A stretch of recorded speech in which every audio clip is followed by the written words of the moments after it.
Shalom. I want to give all praise, honor, and glory to Yahweh, Bahashem, Yahweh Shai, Bahashem, Rakaha Kodash.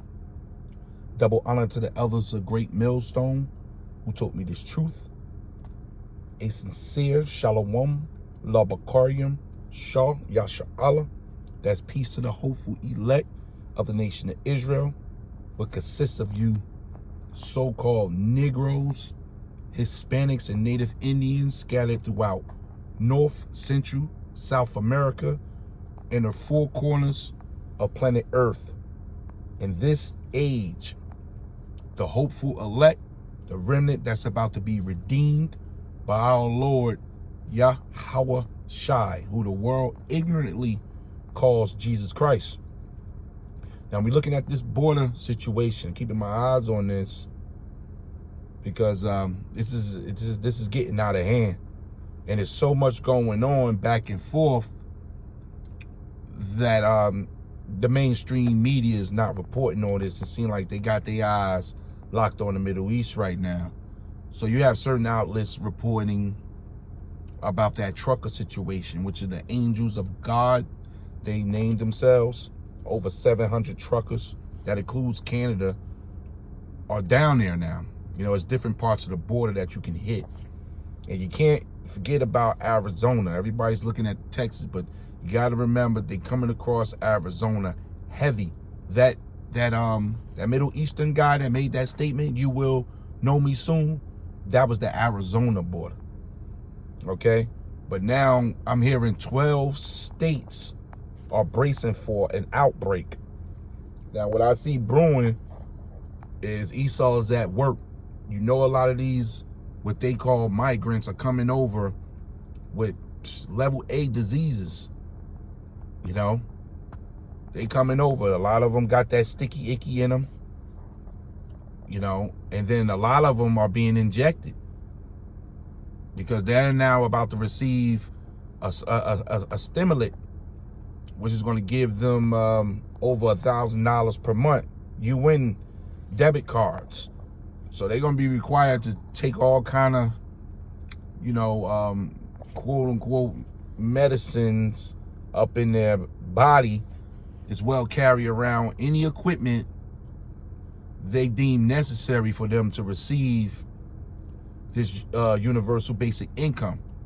And that probably most likely will include that CHIP, because there was speculation a few months ago that they were putting that in them as they were coming across. So there's a lot of things that's coming out of this situation, but the main thing is that they're flooding the American economy with unwanted citizens. So this video right here, I'm gonna play. They're gonna show you the migrants are turning against the migrants, because they're saying that it's too many of them. They're saying it's too many of them over here. And what I see playing out from this, once they make that announcement that this outbreak could possibly be coming from across the border, and they need to lock down immediately because they can't find the location of a lot of these migrants when they come over. You know, they got buses that's picking them up by the boatload, and they shipping them to the states, and the main states they shipping them to are them Democrat states like New Jersey. That's my state, which has an open border policy, you know, a immigrant friendly policy. So they all over here, and they're not gonna be able to track these migrants down. So in return, they don't know who is who's been around the area. They can force a lockdown. They can force a lockdown, and this is what it's coming to. This is what they need. And what's going to happen? It's going to be a pushback. Trust me, it's going to be a pushback. They know it. What's going to bring about that civil war, and it's brewing, because the Lord is going to bring these pestilence to a head, man. But let's check some of this out. Hold on. Problem, and it looks like the United States is in for a world of hurt. The National Guard has just been deployed to counter a huge problem, and it looks like the United States is in for a world of hurt. So we're now seeing governors from different states handling this problem very differently. It's a growing concern for different places like California, New York, Arizona, Colorado, Washington, and of course, Texas. Now, of course, we're talking about the southern borders, but we're now at a point where even migrants are worried about, how many people are coming in, mainly due to the fact that they understand that they're all probably competing with one another as space continues to shrink in a lot of the different areas here in the country. Check this out. The situation at the southern border is showing no signs of easing up. Now the state of Florida is stepping up to help stem the flow of migrants into the United States. And that involves sending hundreds of Florida troops to Texas. Our Mark Wilson is here now to explain. So Mark, bring us up to speed. Well, it's not the first time he's sent folks to Texas. Keep that in mind. Governor DeSantis said today that he's deploying members of the Florida State Guard and the Florida National Guard both to Texas. And the plan now is to help them assist Texas officials to try to get a better handle on the spike in undocumented immigrants right now that are crossing the U.S.-Mexico border. And this, of course, comes as the state of Texas continues to butt heads with the... The kitchen is an essential part of the home. It's more than just a room where we cook and store our food. It's a place where we... government. A dispute that stems from the Supreme Court's recent decision here to allow federal agents to remove razor wire that Texas recently installed along the border. Governor DeSantis argues that the states have the right to defend their borders, regardless of what the federal government does, which is why he is sending Florida troops to Texas. And he says specifically sending the State Guard along with the National Guard because he said that's necessary for sovereignty. He says today that the federal government would have no control over our State Guard troops, unlike National Guard troops. Things are spiraling out of control very quickly I here, smell folks, lockdown. and it really looks as if we're in for a possible... I smell lockdowns. That's what I smell. I smell lockdowns. Because they're going to have to backtrack. Right? You see all these people, man. They got to redeem these people, man. They got to find out the location, where they at, how they being fed. Are there any criminal activity going on?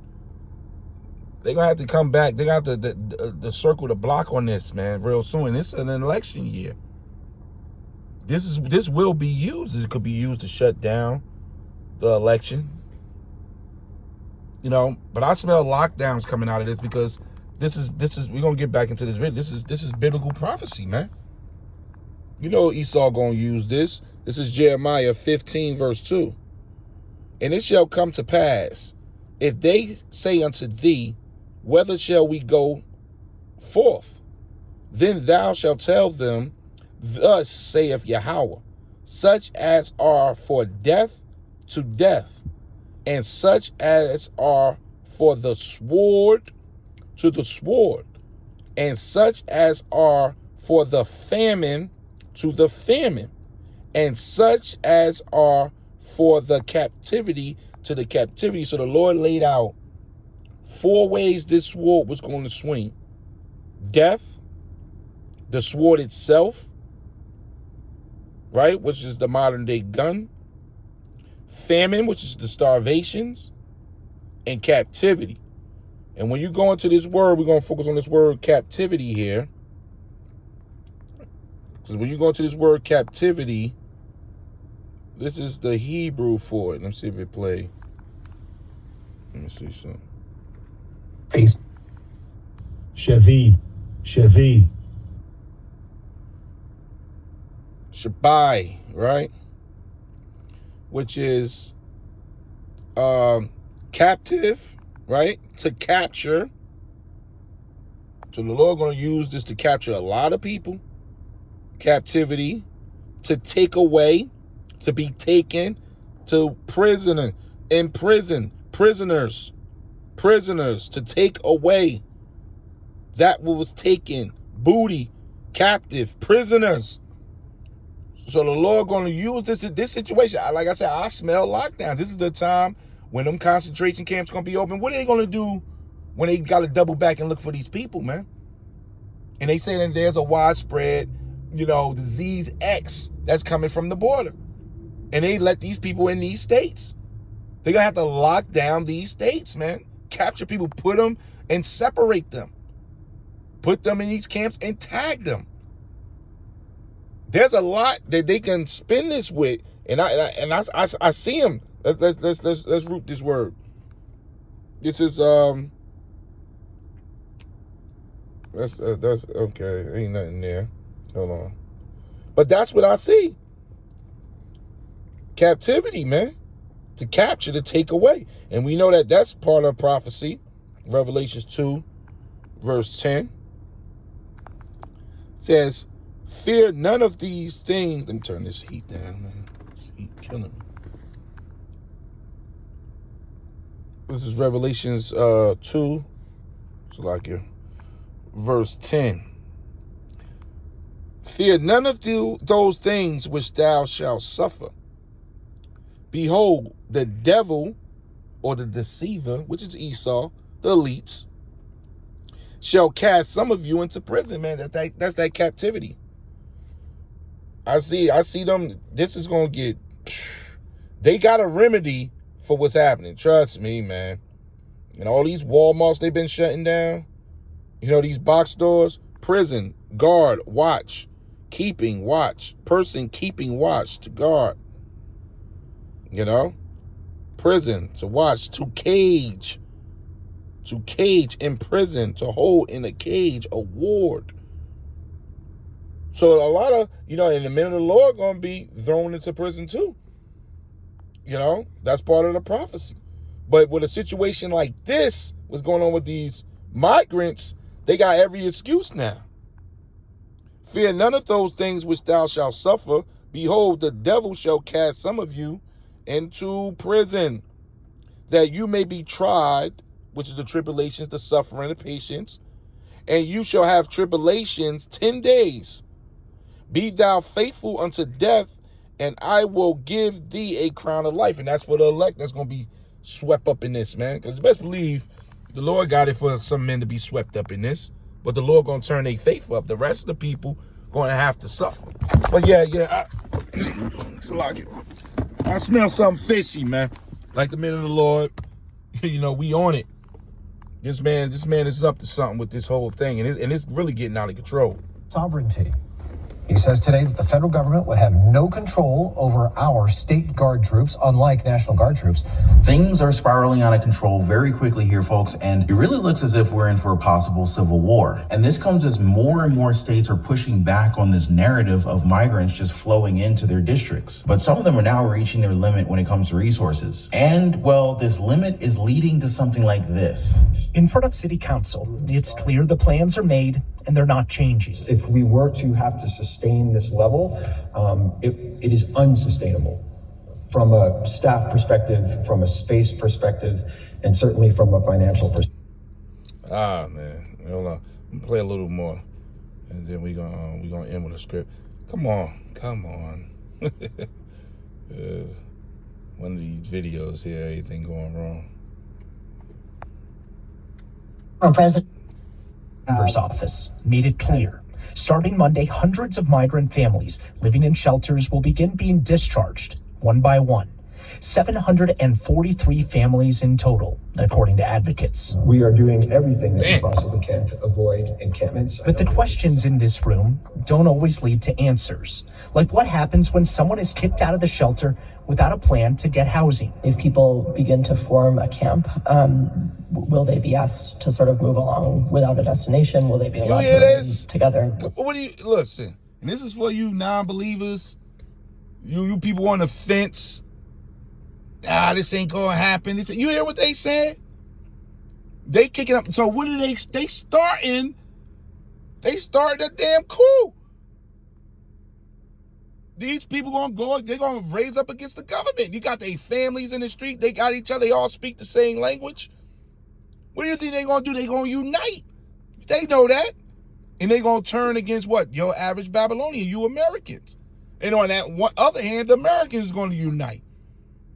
Then you have migrants turn against migrants. Yeah, there's about to be a clash in the streets. They know this. Now the heat about to get in, about to kick in. We going into springtime now. Hey. The worst, as they won't allow people to camp on the streets. Outreach is the only answer so far. Continuing to do really intensive outreach if encampment forms, working with people on the ground in an encampment to try to provide them with as many options as possible. I'm deeply concerned. I think we have stretched our city resources to the limit. And this isn't just some remote thing either. As much as these people want to help these migrants, it's very clear that resources are actually limited. I mean, look at this, guys. Families are getting evicted out of hotels, and now they're not sure where to go. Some of them went to Seattle, and thankfully they got help. The problem, much like Denver, is that they just can't be helped forever. So this story shows that 90 families would be given just a week of free rooms. After that, they have to think about other ways to kind of go about things for themselves. What? And this is also happening in states. Now listen to this. Listen and listen good. This is 2nd Esdras 15 about to take place. 2nd Esdras 16, man. You hear what they said? After a certain amount of days, you got to find other options? You telling this for somebody who just came through the border because you told them to put their whole family and whole future in your hands, and you just kicking them out to the streets? They're starting this war. But this is all biblical prophecy. So while you home, chilling, eating your pizza, ordering your movies, watching Netflix, this is happening.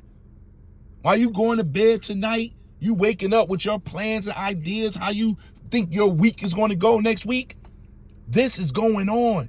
There's something brewing right in front of you. And this is all biblical prophecy. Pro-immigration. So right here it says that Chicago's delaying evicting around 5,600 migrants from shelters until March because they're trying to find additional housing for them. Their mayor, Brandon Johnson, he says that this delay would give these people more time to find work, adding at least 30 to 60 days for them to be able to do so. Now, a lot of people are getting upset because if migrants get work, then that means that Americans can't get those jobs. He says that this time is needed to give every person and every single family that comes to their city enough time to process their work authorization, find housing, and of course, ultimately start a new life in Chicago. Thousands of migrants will be able to stay in Chicago shelters longer than first thought. Late this afternoon, the mayor extended the eviction deadline, which was set to begin on Thursday. CBS 2's Sabrina Franza is live at City Hall with a look at the changing shelter rules. Sabrina. The mayor reiterating that temporary housing was just that. It was a temporary solution, not meant to be long-term. Still now, some migrants were facing an eviction deadline on Thursday, now have an additional 60 days to find somewhere else to go. Those asylum seekers that were supposed to leave January 16th through February 29th get that 60-day extension. The people that were going to be evicted March 1st through 28th have a 30-day extension. Anyone new who comes into shelter gets the original 60-day notice when they enter Chicago's housing. The mayor made nods to both New York and Denver, two other cities who have received thousands of migrants bused from Texas. He referenced their temporary housing deadlines and pointed out that Chicago can be no different because this mission, as is not sustainable. The goal is to allow people to stay for winter and for as long as it takes for them to receive work permits. However, it is notable that not everybody currently living in city shelter is eligible for a work permit. This is also and you why we're got seeing Americans that don't have work right now. So we see the listen, man. We pray, but we are the Lord's hopeful elect. This thing is about to be deadly. This is out of control. You hear what they saying? Now imagine you speak Spanish. You got the authority. You go into a room full of 1,500 migrants. You gotta tell them they got a few days left, and then they gotta go find other options to stay. Can you imagine the frustration? Can you imagine the panic, the confusion in that room? You liable to get ran over. And they are starting this confusion. You about to have angry migrants walking up and down the street, and Americans angry because they're hearing this. And the jobs that they do get, you taking from the Babylonians. So the Lord, this is 2 Corinthians 2, verse 11, NLT. So that Satan will not outsmart us, for we, the hopeful elect, we are familiar with his evil schemes. And this is an evil scheme. But we know it's prophesied in the scriptures. And nobody saw this happening this way. You know, you can say what you want to say. You never thought that the Lord was going to do it this way, open up these borders like this and flood this country, man. Because anybody that's into economics know you ain't supposed to do this. Every economy is based on the population, man. And that population got to have work so that economy can float, man. That upkeep of that house, that territory, that kingdom can float.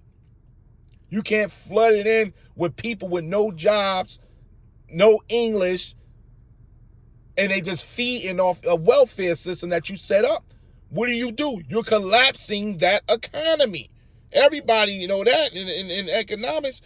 So what is America doing? Collapsing the American economy. And at the same time, starting a war between Americans. American against American. This is Isaiah 19, verse 2. We're going to end it on here. I will make Egyptian, which is the modern day Americans, fight against Egyptian. Yeah, it's about to be some throwing down in these streets, man. Brother against brother, not to mention the hospitals. Not to mention the hospitals, man. What's going to happen when they start flooding up in these hospitals? And workers are already stressed in these hospitals. We about to see it. We here. It says Egyptian against Egyptian, brother against brother, neighbor against neighbor, city against city, and province against province. That's kingdom against kingdom, man. You can look at that as state against state. The red states against the blue states now. Because certain red states, hey, that's what's going on in Texas. That's the red state. They gonna get to the point to where we marching now. But in a minute, you're gonna have to bring the guns out. They willing to break off from the union, man. And they got 25 states that's with them sending down those National Guards. They ready to turn into their own kingdom separate from the United States because they see what's happening. So this is all property. Look, this thing is unfolding, man. Every day, blow by blow, our Lord is on his way, giving all praise, honor, and glory to Yahweh, Bahashem, Yahweh Shai, Bahashem, Rakaha, Quadash. Double honor to the elders of Great Millstone, told me this truth. Yahratazah, Yahratazah, Yahratazah. May we be of the Lord's elect. We're going to need that superhuman strength, that divine power from the heavens to make it through what's about to happen. On top of that, they talking about a security breach with our electric system, possibly an EMP attack from China. Shalom, man.